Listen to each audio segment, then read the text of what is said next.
It'll be there. Yeah, we want to take our viewers live to Shanksville, Pennsylvania. Our Brian Cabell is standing by. This, of course, is the site where United Airlines Flight 93 crashed on its way from Newark to San Francisco, crashed on Tuesday. And I understand in this investigation there's some breaking news. Brian, what can you tell us? Well, Darren, in the last hour or so, the FBI and the state police here have confirmed that they have cordoned off a second area about 6 to 8 miles away from the crater here where this plane went down. This is apparently another debris site, which raises a number of questions. Why would debris from the plane, and they identified it specifically as being from this plane, why would debris be located 6 miles away? Could it have blown that far away? Seems highly unlikely. Almost all the debris found at this site is within 100 yards, 200 yards away. So it raises some questions. We don't want to over-speculate, of course, but there were some cell phone callers, one cell phone caller in particular, who said he saw a bomb or something that looked like a bomb with one of the hijackers. Also, the man who took over the plane apparently announced that at one point there was a bomb on board the plane. So again, we don't want to speculate, we don't want to jump to conclusions, but what we do know is that there is a site about a half mile behind me where the plane went down, where most of the debris is, and then about 6 miles away up by a lake, there is another area that's been cordoned off, and state police and the FBI have said definitely there is debris from the plane located there. We have a crew on the way right now. We should have pictures of that a little bit later on. In the meantime, the search here goes on. 80 searchers going foot by foot, combing the area, looking for evidence. They have not yet found the black box. Darren? Which was my first question, so I'll move on to my next one, Brian. We don't want to speculate about this large debris field, but it seems to me from covering a number of plane crashes on the scene that, if nothing else, you can say this is not typical for a plane crash to be spread across an area this large. It certainly doesn't make sense because most of the debris has been found in a very compact area within 100 yards, 200 yards, maybe a little beyond that. And then all of a sudden they're telling us 6 miles away they have another concentration of debris. They say it's very small pieces. Most of these are very small pieces. Most of the pieces here are no bigger than the size of a briefcase, they say, and the pieces 6 miles away, maybe even smaller than that.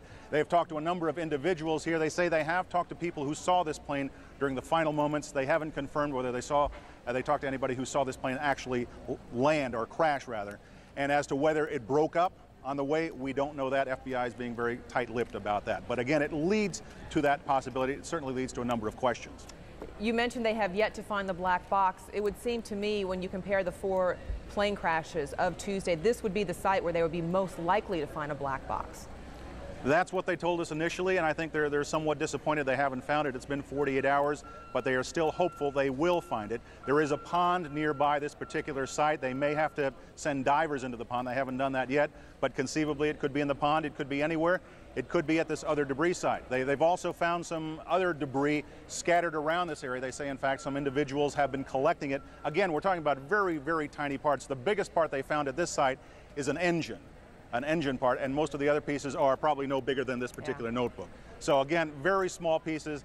They had hoped to find the black box by now. They're still voicing optimism they will find it. It's not an assignment I would wish on anybody, but I would say that you would have to have an assignment like that to appreciate what that looks like when a plane comes crashing into the ground and basically just drops out of the sky. Brian Cabell in Shanksville, Pennsylvania, thank you very much. Also a note from yesterday when we were listening into an FBI news conference, they were saying they expect this search just at this site to take about 3 to 5 weeks. So they are going to be very deliberate and look for every possible piece of evidence. Brian, thank you very much.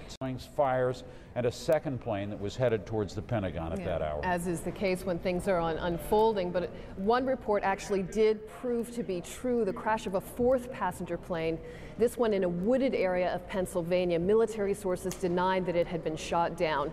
Intelligence sources say they have some evidence that United Airlines Flight 93 was being diverted to Camp David. That's a presidential retreat in Maryland. Local emergency officials say they received a phone call from a man who identified himself as a passenger of the flight en route to San Francisco from Newark.